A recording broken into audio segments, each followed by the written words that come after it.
ప్రజాహితం కోరేవాడు కాదు కదా, రాక్షస అసురగణాల హితం కోరేవాడే కానీ అక్కడ ప్రజలు ఎదిగితే నీకు వాళ్ళంతా పాడి పంటలతో అవిశ్రాంతంగా వాళ్ళ వ్యవసాయ భూముల్లో పనిచేసుకుంటే ఈయనకి హత్యలు చేయడానికి మనుషులు ఎక్కడ దొరుకుతారు? పోతే రిగ్గింగ్లు చేయడానికి మనుషులు దొరకరు కదా, బాంబులు వేయడానికి మనుషులు దొరకరు కదా. రిజర్వేషన్తో అసలు బీసీలకి రాజకీయ రిజర్వేషను, విద్య ఉద్యోగాల్లో రిజర్వేషన్ కల్పించిన మొట్టమొదటి పార్టీ ఏది? తెలుగుదేశం పార్టీ. ఎవరు ఆ నిర్ణయం తీసుకుంది? ఎన్టీ రామారావు గారు.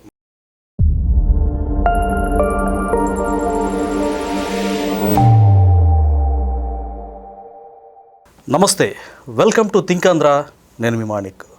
మనతో పాటు ఉన్నారు ప్రముఖ రాజకీయ సామాజిక విశ్లేషకులు, తెలుగుదేశం పార్టీ సీనియర్ నాయకులు కంచర్ల విజయభాస్కర్ గారు. నమస్కారం సార్. నమస్కారం మాణిక్రావు గారు. సార్, ప్రస్తుతం తెలుగుదేశం పార్టీ ఒక అద్భుతమైన నిర్ణయం తీసుకుంది అనుకోవచ్చు. ముఖ్యంగా చంద్రబాబు నాయుడు గారు అంటే తెలుగుదేశం పార్టీ అంటేనే బీసీల పార్టీ అనేది వాడుక. అయితే శాసనసభలో ఒక తీర్మానం చేశారు. గ్రామీణ ప్రాంతాల్లో బీసీలకు 34% రిజర్వేషన్లు, అలాగే పట్టణ ప్రాంతాల్లో 33.33% అంటూ ఏకగ్రీవ తీర్మానం చేశారు. అది బీసీ నేతలు కావచ్చు, మొత్తం బీసీ లోకం మొత్తం కూడా హర్షాతిరేకాలు వ్యక్తం అవుతా ఉన్నాయి. సో మరి బీసీలకు ఇంత పెద్దపీట వేయడం మనం ఏ విధంగా అర్థం చేసుకోవాలి? తెలుగుదేశం పార్టీ బీసీల పట్ల ఉన్నటువంటి కన్సర్న్ కానీ మనం ఏ విధంగా అర్థం చేసుకోవాలి? టోటల్గా చంద్రబాబు నాయుడు గారు ఈ నిర్ణయాన్ని మీరు ఏ విధంగా చూస్తారు సార్? స్వాగతించదగ్గ విషయం, హర్షించదగ్గ విషయం. పోతే అసెంబ్లీలో తీర్మానమే కాకుండా క్యాబినెట్ ఆమోదం కూడా తీసుకున్నారు. మరి ఇది ఇంతకుముందు చంద్రబాబు నాయుడు గారు 95లో ముఖ్యమంత్రి అయిన తర్వాత 34% రిజర్వేషన్ పెట్టాడు, గతంలోనే అమలు చేశాడు. అయితే మధ్యలో ఈ జగన్నాథుడు వచ్చిన తర్వాత అది 24% అయింది. ఎందుకని 24% ఎందుకయిందంటే అది ఆయన కోర్టులో డిఫెండ్ చేయలే, కోర్టులో డిఫెండ్ చేసే ప్రయత్నం చేయాలి, అంటే బాధ్యతగా బిహేవ్ చేయాలి. మీరు విన్నారు కదా, డిఎస్సి అభ్యర్థుల విషయంలో అసలు డిఎస్సి నియామకాలు జరగకూడదు. 5 సంవత్సరాలు నేను నా అసమర్థతతో 5 సంవత్సరాలు నేను జరపలేకపోయానని ఎవరన్నా సిగ్గుపడి పోనీలే నేను జరపలేకపోయినా మరో ప్రభుత్వం వచ్చి నిరుద్యోగ యువతకి ఉపాధి కల్పించే అవకాశాల మీద వాళ్ళు నోటిఫికేషన్ ఇస్తున్నారు. కాబట్టి నేను హర్షించాలా, నేను స్వాగతించాలనుకుంటారు. ఇది విశాల దృక్పథం కలిగిన నిజమైన ప్రజాహితం కోరే వాడైతే, ఆరోగ్యకరమైన రాజకీయ నేత అయితే. ప్రజాహితం కోరేవాడు కాదు కదా, రాక్షస అసురగణాల హితం కోరేవాడే కానీ. సార్, నిజంగా అసురుల లక్షణాలు ఉన్నాయంటారు ఆయనకి? డెఫినెట్గా మనం పురాణాల్లో చాలామంది అసురులను చూసాం, కానీ మొత్తం పురాణాల్లో ఉండే అందరి అసురు లక్షణాలని పుణికిపుచ్చుకున్నట్టు. అంటే కలికాల అసురుడా ఆయన? కలియుగాసురుడు. పోతే భారతదేశంలో ఇంతమంది ముఖ్యమంత్రులను చూసాం, కానీ స్వాతంత్రం వచ్చిన 1952 నుంచి జరిగిన సాధారణ ఎన్నికల్లో ఎంతోమంది ముఖ్యమంత్రులను అన్ని రాష్ట్రాల్లో చూసాం, కానీ ఇంతటి దుర్మార్గమైన, ఇంతటి క్రూరమైన, ఇంతటి కఠినమైన, ఇంతటి పాపాల బరివని మనం చూడలేదు. చాలామంది అన్నారు సార్, మీలాంటి సీనియర్లు ఆయన వ్యక్తిత్వం గురించి పాజిటివ్గా ఒక్కరు కూడా మాట్లాడలేదు. మరి డిఎస్సి హైకోర్టు వ్యాఖ్యానించింది, 364 పిటిషన్లు వేయించాడు డిఎస్సిని ఆపడానికి.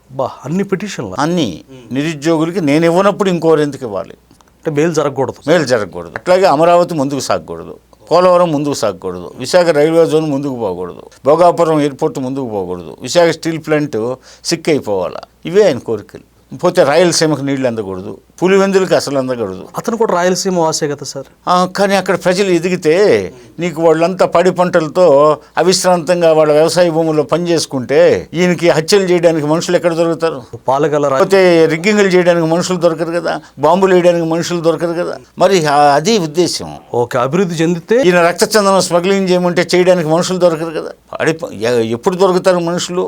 ఎలాంటి వాళ్ళ కుటుంబాలు అభివృద్ధికి నోచుకున్నప్పుడు, పేదరికంతో కొట్టుమిట్టాడుతున్నప్పుడు, దిక్కు తెలియనప్పుడు, కొంతమంది సహనంతో ఉన్నా కొంతమంది దారి తప్పుతారు. ఆ దారి తప్పే వాళ్ళే వీళ్ళు జగన్ ముఠాలో చేరేది. ఇక వాళ్ళని కేసుల్లో ఇరికిస్తాడు, ఈయన మీద ఆధారపడాలా, పోలీస్ స్టేషన్లు, కోర్టుల చుట్టూ తిరగాల. కాబట్టి ఈ డిఎస్సిని ఆపడానికి 364 పిటిషన్లు వేసి వైఫల్యం చెందాడు. అందుకని ఆయన ఉన్మాదం ఇంకా పెరిగిపోయింది. ఆయన పూర్తిగా మతిస్థిమితం కోల్పోయి బ్యాలెన్స్ తప్పి మాట్లాడుతున్నాడు. పోతే ఇప్పుడు బీసీల రిజర్వేషన్ 34% ఉండి కోర్టు కొట్టేసినప్పుడు ప్రభుత్వం అందుకు వివరణ ఇవ్వాలి కదా, వివరణ శక్తివంతంగా ఇవ్వాలి కదా, ఖచ్చితంగా ఇవ్వాలి. ప్రభుత్వం తాత్పర్యం ఏంటో చెప్పాలి కదా.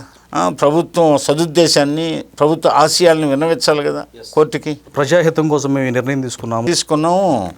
జనాభాలో సగభాగానికి మించి బీసీలు ఉన్నారు, బీసీలని కొంచెం బాగా వెనకబడి ఉన్నారు, కాబట్టి బీసీల అభ్యున్నతి కోసం వెంటనే మేము చర్యలు తీసుకోవడానికి ప్రతిపాదన చేశాము, మీరు సహకరించాలని చెప్పి కోర్టుకు విన్నవించుకోవడంలో ఆయన విన్నవించుకోవడానికి ప్రయత్నం చేయకపోవడంతో 34% ఆయన ఆ రిజర్వేషన్, మనం పెట్టిన 34% రిజర్వేషన్ కాస్త 24% వచ్చింది. ఓకే, అంటే బీసీలు దెబ్బతిన్నారు 24% రిజర్వేషన్తో. అసలు బీసీలకి రాజకీయ రిజర్వేషను, విద్య, ఉద్యోగాల్లో రిజర్వేషన్ కల్పించిన మొట్టమొదటి పార్టీ ఏది? తెలుగుదేశం పార్టీ. ఎవరు ఆ నిర్ణయం తీసుకుంది? ఎన్టీ రామారావు గారు. ఎన్టీ రామారావు గారు బీసీలని ఫస్ట్ తెలుగుదేశం పార్టీయే బీసీ అంటే తెలుగుదేశం పార్టీ అని మీరు వ్యాఖ్యానించారు. వాస్తవం, అది ఎన్టీ రామారావు గారితో ఆ ముద్ర పడింది. అది చంద్రబాబు నాయుడు గారు ఆయన ఆశయాలకు ప్రతిరూపంగా ఆశయాలను కొనసాగిస్తూ తన హయాంలో 20% ఎన్టీ రామారావు గారు పెట్టిన 20% రిజర్వేషన్, అసలే రిజర్వేషన్ లేని బీసీలకి విద్య, ఉద్యోగ, రాజకీయాల్లో, ఉపాధి అవకాశాల్లో అసలే రిజర్వేషన్ లేని వాళ్ళకి ఎన్టీ రామారావు గారు 20% ప్రతిపాదించి అమలు చేస్తే చంద్రబాబు నాయుడు గారు ఆ ఆశయాలను కొనసాగిస్తూ ఇంకా బీసీల అభ్యున్నతి కోసం పాటుపడాలని చెప్పేసి 20ని 34% చేస్తే ఈ జగన్నాసుడు వచ్చేసి ఆ కోర్టుల్లో ఆ పిటిషన్ల వల్ల హైకోర్టు కొట్టేస్తే మరి కోర్టులో డిఫెండ్ చేసి తన ప్రభుత్వ వాదన వినిపించడానికి ప్రయత్నం చేయకపోవడంతో మరలా తిరిగి అది రిజర్వేషన్స్ 24% పడిపోయింది. ఈ నేపథ్యంలో మరలా చంద్రబాబు నాయుడు గారి ఆధ్వర్యంలో కూటమి ప్రభుత్వం అధికారంలోకి వచ్చిన తర్వాత రేపు అక్టోబర్ లోపు జరపాలనుకున్న స్థానిక సంస్థల పంచాయతీరాజ్ ఎన్నికలు అయితే, పట్టణ ప్రాంతాల్లో జరిగే మున్సిపల్, కార్పొరేషన్ ఎన్నికల్లో మరలా ఈ 34% ఏమో పంచాయతీరాజ్ వ్యవస్థలో ప్రవేశపెట్టాలని, అట్లాగే పట్టణ వ్యవస్థలో 33.33% రిజర్వేషన్ పెట్టాలని నిర్ణయం తీసుకోవడం, అసెంబ్లీలో తీర్మానించడం, కేబినెట్ ఆమోదం తెలియజేయడం, ఇవన్నీ చకచక జరిగిపోయాయి. అయితే ఈ గతంలో ఈయన ఈ ఉప ముఖ్యమంత్రులు 5 మందిని వేసినట్టు ఈ అంతకుముందు మున్సిపల్ చైర్మన్ ఉంటాడు, దానికి ఒక వైస్ చైర్మన్ ఉంటాడు. ఈయన వైస్ చైర్మన్ల సంఖ్య పెంచేశాడు. అట్లాగే మేయరు, డిప్యూటీ మేయర్ ఉంటారు కార్పొరేషన్స్. డిప్యూటీ మేయర్ల సంఖ్య పెంచేశాడు. ఎందుకు సార్ అట్లా ఆ నిర్ణయం ఎందుకు తీసుకోవాలంటారు ఆయన? రాజకీయ ఉపాధి కల్పించడానికి, రాజకీయ ఉపాధి ఎక్కువ మంది కల్పించడానికి. అంతేగాని దానికి ఉన్న స్థాయిని, దానికి ఉన్నటువంటి గౌరవాన్ని పోతే వాళ్ళకి కూడా గౌరవం దక్కకుండా చేయడం. కమిటీలు ఏదైనా పరిమిత సంఖ్యలో ఉన్నప్పుడు ఉన్న గౌరవం, మంది ఎక్కువైతే మజ్జిగ పలసన అన్నట్టు. కరెక్ట్ సార్, మంది ఎక్కువైతే మజ్జిగ పలసన అంటారు. డిప్యూటీ మేయర్లు ఎక్కువైతే ఏమవుతుంది? ప్రోటోకాల్ విషయంలో పోతే ఆర్థిక దోపిడీ జరుగుతుంది. అంటే వీళ్ళందరికీ జీతభత్యాలు ఇవ్వాలి, వీళ్ళందరికీ ఇతర వాహన సౌకర్యాలు, ఇతరతర సౌకర్యాలు, ప్రోటోకాల్ కల్పించాలి. ఈ అధికారులు వీళ్ళందరూ బాగోగులు చూసుకోవడానికి సమయం సరిపోతుంది. అట్లాగే మున్సిపాలిటీ లెవెల్లో వైస్ చైర్మన్ల సంఖ్య పెంచాడు. అలా మున్సిపాలిటీలో వైస్ చైర్మన్ల సంఖ్య పెంచడం, డిప్యూటీ మేయర్ల సంఖ్య, ఆ పదవి యొక్క వాల్యూని కూడా తగ్గిపోతుంది. అట్లాగే ఇప్పుడు మీరు అన్నట్టు గౌరవం లోపిస్తుంది, హోందాతనం పోతే ప్రజలు కూడా నవ్వుతారు. ఏంట్రా ఇంతమంది డిప్యూటీ మేయర్లు అంటారు, ఏంటి ఇంతమంది వైస్ చైర్మన్లు అంటారు. ఇప్పుడు పంచాయతీరాజ్ వ్యవస్థలో ఒక సర్పంచ్ ఉంటాడు, ఒక ఉప సర్పంచ్ ఉంటాడు, మున్సిపాలిటీలో ఒక చైర్మన్ ఉంటాడు, ఒక వైస్ చైర్మన్, కార్పొరేషన్లో ఒక మేయర్ ఉంటాడు, ఒక డిప్యూటీ మేయర్ ఉంటారు. ఆ సంఖ్యని బహుళాధికం చేశాడు. దానివల్ల ప్రజల్లో ఆ వ్యవస్థ మీద ఇది ఒక నవ్వులాటగా గౌరవం లోపించడం, ఇలాంటి పరిణామాలతో ఉన్న పరిస్థితుల్లో దీన్ని చక్కదిద్దుతూ మరో తీర్మానం కూడా ప్రభుత్వం చేసింది. అంటే తిరిగి పాత పద్ధతి, ఒకే డిప్యూటీ మేయర్ ఉంటాడు, ఒకే డిప్యూటీ చైర్మన్ ఉంటాడు, వైస్ చైర్మన్ అంటారు. ఇప్పుడు అందుకే మన శాసనసభలో కూడా ఒక్కళ్ళే డిప్యూటీ సీఎం ఉన్నారు, పవన్ కళ్యాణ్ గారు. అవునవునవును.